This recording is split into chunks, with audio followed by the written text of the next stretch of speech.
Bismillahirrohmanirrohim. Assalamualaikum warahmatullahi wabarakatuh. Selamat pagi untuk SMA Widya Manggala, khususnya kelas 11. Selamat datang kembali di daring mata pelajaran PPKN. Nah, sebelum kita memasuki pembelajaran, alangkah baiknya kita berdoa terlebih dahulu menurut agama dan kepercayaan masing-masing. Berdoa mulai.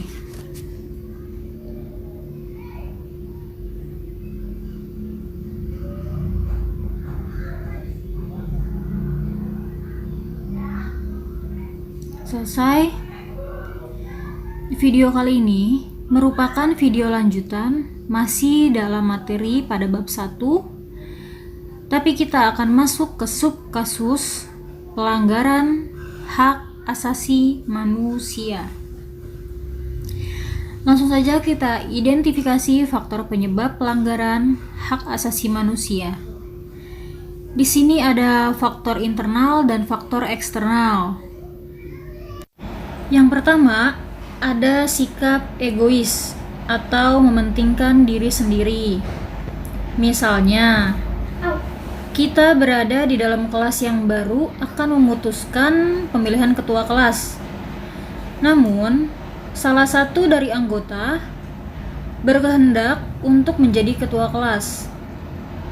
Ini termasuk pelanggaran HAM. Yang kedua, rendahnya kesadaran HAM, atau yang bisa diartikan melarang pendapat orang lain. Yang ketiga, sikap tidak toleran atau tidak menghargai dan menghormati.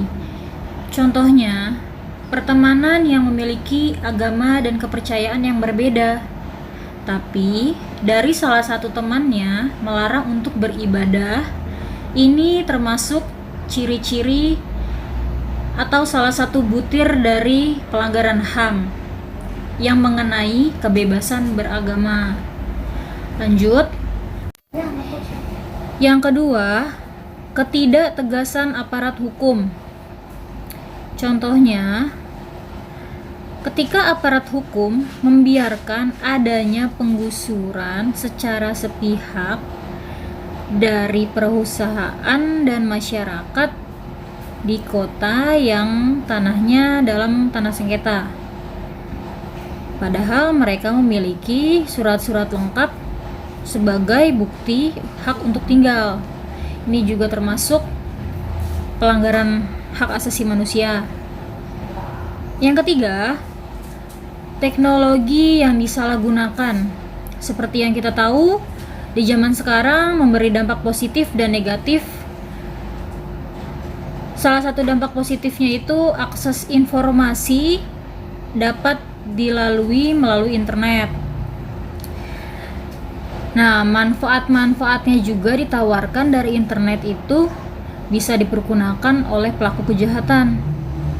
Misalnya, perampokan uang dalam ATM oleh sekumpulan peretas, penculikan lewat jejaring sosial, itu juga termasuk dari teknologi yang disalahgunakan. Yang terakhir, kesenjangan sosial dan ekonomi yang tinggi. Nah, ini perbedaan tingkat kekayaan yang dimiliki seseorang menjadi pemicu kesenjangan sosial dan ekonomi. Contohnya itu perlakuan yang berbeda antara pelanggan yang berpenampilan layaknya orang kaya dan pelanggan yang berpenampilan biasa-biasa saja di suatu mall.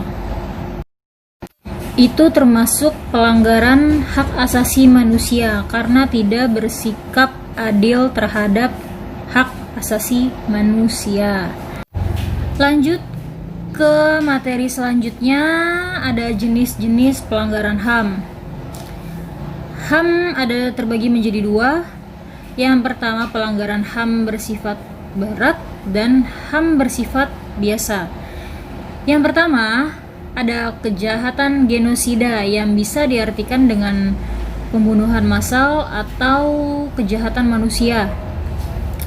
Yang kedua, HAM bersifat biasa Contohnya mencemarkan nama baik, penganiayaan, atau pemukulan. Nah, berikut ini saya akan paparkan contoh pelanggaran HAM yang ada di Indonesia.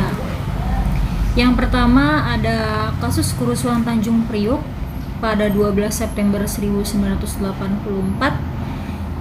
Yang ini disinyalir adanya seorang tokoh agama atau ulama yang ketika beliau ceramah dianggap sebagai provokasi dan mengancam stabilitas nasional. Ini ada 24 orang tewas, 36 orang luka berat, dan 19 orang luka ringan. Tetapi keputusan majelis hakim menetapkan 14 terdakwa itu bebas. Sampai saat ini menjadi tanda tanya besar.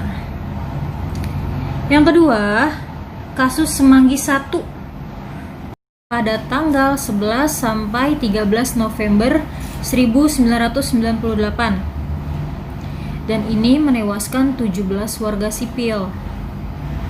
Penyebabnya, tragedi ini adanya agenda pelaksanaan sidang istimewa MPR yang mengakibatkan tewasnya warga sipil. Lanjut ketiga,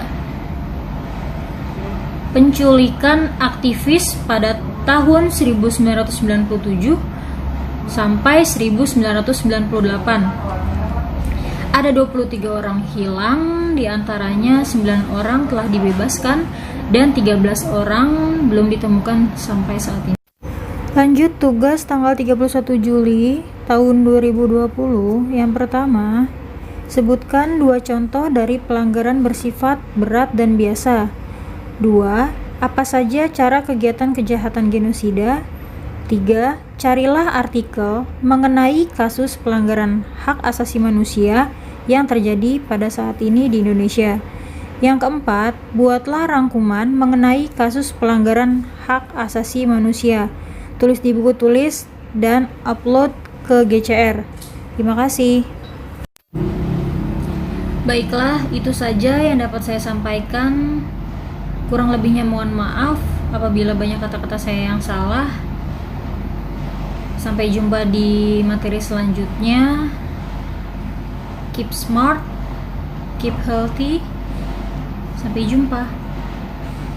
Wassalamualaikum warahmatullahi wabarakatuh.